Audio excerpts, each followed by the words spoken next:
Right, we're going to look at the opening part of Jion Kata, which starts this way. Similar to a couple of other katas, you've also got Jion, Jete start this way, and Basai Dai starts this way. So very, very similar, just a slight variation. So first thing I'm going to look at for this particular movement is if James here is kind of peacocking and generally picking a fight. On this movement, I'm going to use that one to trap behind the head, this one to grab around the windpipe. Now, just to be clear on this, not around the whole neck, because you've got a little bit of muscle around the side of the neck, but you've got very little around the windpipe. So there and there, around the windpipe. Not with the pads of the fingers, with the tips of the fingers, and I'm trying to go around the windpipe. So if he's peacocking, I'm in the fence position, he comes close, bang! It's on there straight away.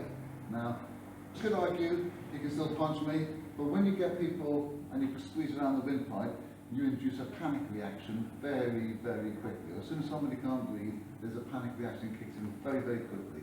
And James will just tap out as I squeeze.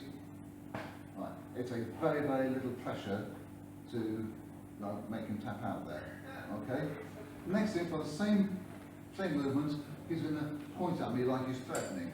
Okay, so it's having this kind of like threatening situation where he's telling me he's going to beat me up, whatever. So again, using the same kind of thing, I'm going to grab the finger, grab the hand, and basically do that. Okay, I'm grabbing the hand so he can't get away. If I just did it there, as I bend, he's going to drop down and go with it, and it will remove some of the pressure. He can possibly come in and rush me and attack me that way. So I'm using the elbow, grabbing the hand there, not down there, on the hand itself, and that one there, and I'm going to bend them against each other. And again, this has to be done very, very carefully. If he does try to rush in, I can lower this one a little bit to keep him at distance, but I'll still with that bending against each other. Yeah? So that's another. Okay, from there, if he moves away, he moves away. In reality, we're going to be there in the kata, it's there. Okay? Another one we're going to look at is if he's threatening me, he's making a fist at me. And again, similar kind of thing, I'm going to be in my fence position. Okay? I'm just going to put a wrist lock on. Okay? So again, I grab it around there and I just push that hand back. Okay? If you do it slowly, he will tense up and make it very difficult for you to do it. But if you do it like, from the fence position, look mate, I'm not looking for any trouble, just once up bang, put it on quickly, it'll be on before he's got a chance to tense up. And again, you've got a very, very painful wrist lock, which just take down until you talk him out of it, hopefully. And again, if he takes his hand away and moves away, okay, I'm actually in that position, but in the kata there. Okay, so very similar movements. It can also be used if he's got a knife.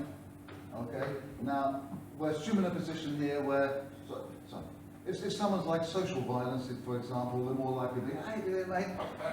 So we're not looking at that kind of social violence. We're looking at a situation where somebody's maybe mugging you or trying to rob you or that kind of thing. Now, what I would say is, give them your wallet, give them your goods. It's not worth risking your life over. However, if he takes it up to the next scale, particularly for ladies, like get in the car or he's telling a guy to take his legs together, he's obviously looking for something a lot more sinister. So this time, instead of the fence there, where you can cut my fingers, okay, I'm going to take my fence out to the side, keep it level with keep my hands level with his hands. If he raises his hand, I raise mine. But I keep it in this kind of like fairly casual position. Now, I'm going to grab the hand and immediately put it back, okay, to my hip. This actually is a bit more akin to Basai Dai than Jion Kata. I know we're looking at Jion, but this one's a bit more akin to Basai Dai, where you put it back.